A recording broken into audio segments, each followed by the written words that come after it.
Open Championship. Congratulations to Colin Morikawa. Did anybody have Colin? I didn't go back and watch the other video.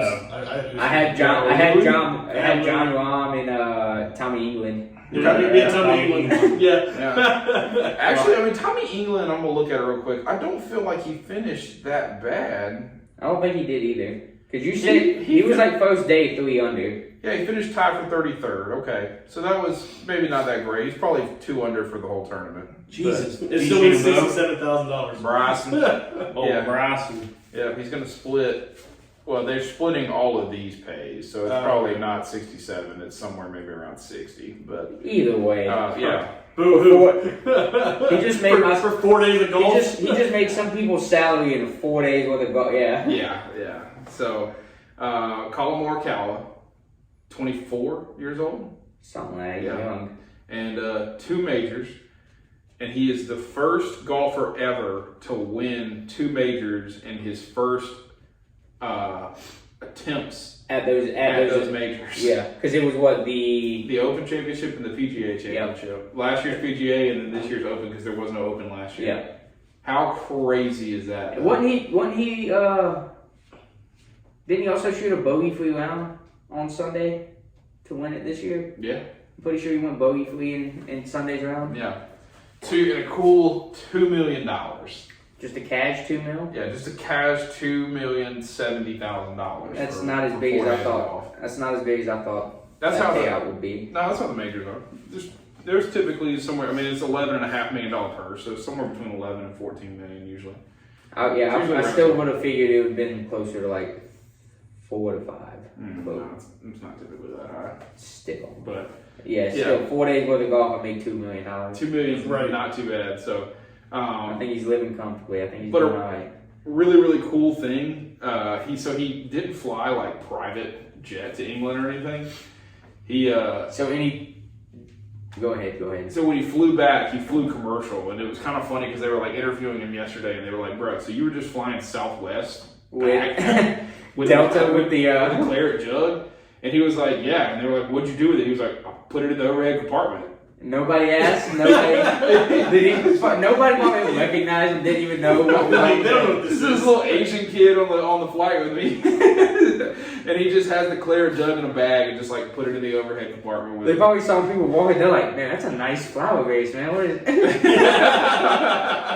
God, was that sterling silver? To be fair though, this kid was most likely sitting first class. Oh, he probably was sitting first class. Oh yeah. I'm sure. I mean, if I'd have just won $2 million, you better first class. Yeah, you better. What you mean? They just went your whole post. What you talking about? Depends on what airline you're flying. Yeah. So. I'm telling you, Louis been right there, but has never been able to close it out. He was leading going into Sunday though. I agree. That's what same thing happened last tournament though. Yeah. He was leading going into Sunday and then lost. Yep. But going into Sunday, he only had like a 1-stroke lead. He had a 2-stroke lead on going into Sunday. So, but it wasn't like a commanding lead, but it's still a lead. But Spieth and Macau. No, you're right. You're right. Colin was down 1 and Spieth was down 1 from Colin. So we had a 2-stroke lead on Spieth and a 1-stroke lead on Colin. Okay, I thought it was at least a 2-stroke lead on Colin and like a 3 on Spieth. But either way, maybe it was. It don't matter. But yeah, either way, both those guys finished above him. Yeah. Both of them came out and ready to play for Sunday, and Louis played probably. I don't remember what his final round was. I think it was still like a 2 under. No, I think it was 1 over. I think that's where he actually finished. And Brooks Koepka had like a 7 under day to come charging into 6 for that nice little 400K. But yeah, I mean, Louis been right there, and yet has not been able to close it out in the last 3 or 4 tournaments. But it's been a Louis thing. Like, it's not just like this was the first year that this has been his thing. I mean, he's done it on several majors. Yeah, he'll finish top 10 for you in majors, but it's just like he could never win it. And outside of the 2010 Open Championship, obviously, but at 30, here's the big question: at 38, is Louis Oosthuizen really ever going to win another major? He's got probably 1. This was another. He has a chance of doing like he did today, be competitive for 54 holes. And then he's just got to come out and play a solid last 18. And just don't blow it on Sunday. He's done it in the last 3 tournaments, though. Or 3 majors. Yeah. Because he could have literally shot even at the U.S. Open and won. Yes. How demoralizing is that? Like, just shoot even par. Like, you're a professional golfer. Yeah, just that's shoot a even par. meltdown right there. Yeah. Yeah. So, man, it's tough. It's tough. But all in all, my biggest takeaway from the Open Championship is I'm so excited to see how well Jordan Spieth played. Like, I've always been a fan of Jordan Spieth, but I've always been the guy for the last couple of years that's been like, he's never going to get back. Like, he's never going to get over this mental hump. He's never going to get he's never going to get a swing and his brain together. Because Yeah. the rest of his skill set is there.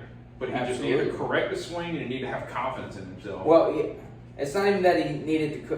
What his swing, he never needed to change his swing to begin with. I thought his swing was fine to begin with. Yeah. And then he started, I think, getting in his mind, overthinking, trying to, tweak things here and there, and then that's where I think he started kind of going down.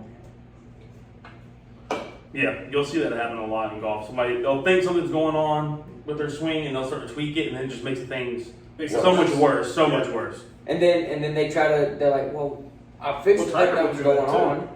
Well, So, Tiger yeah, did Then they go just through the get injury. frustrated. Well, yeah, but I mean, but even before his back got to what it was, he tweaked it a little bit, and it didn't improve him. He made it worse than what he was. But I mean, Tiger never was going to get back to what he was anyway. But Yeah. Oh no! I mean, that was a big tell for him to make The that sort of comeback. the big thing now is going to be like, and this is why I'm excited about Jordan Spieth playing well.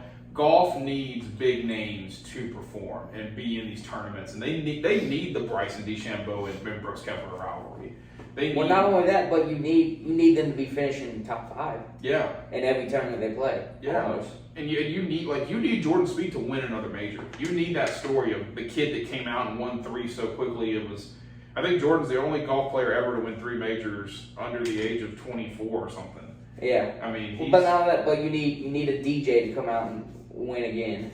yeah, I mean, Like like you're saying, you need the big names, the current faces of golf. Because there's a few younger guys like Colin and whatnot, Victor Hovland, that will be the next faces of golf for generations. Well, I mean, it's that- like when Tiger came out and won the Masters after so long. it was Yeah, such It was such a huge story, national coverage, worldwide coverage. It was just Because all over the place. Yeah, because the name of golf for the last 25 years has been Tiger Woods. Yeah. Yeah. But we have to be like, for a fan base and for golf in general, you've got to replace Tiger Woods now. Because you don't know if Tiger's ever coming back. You don't know if he's ever going to be able to ever be anywhere close to what he was.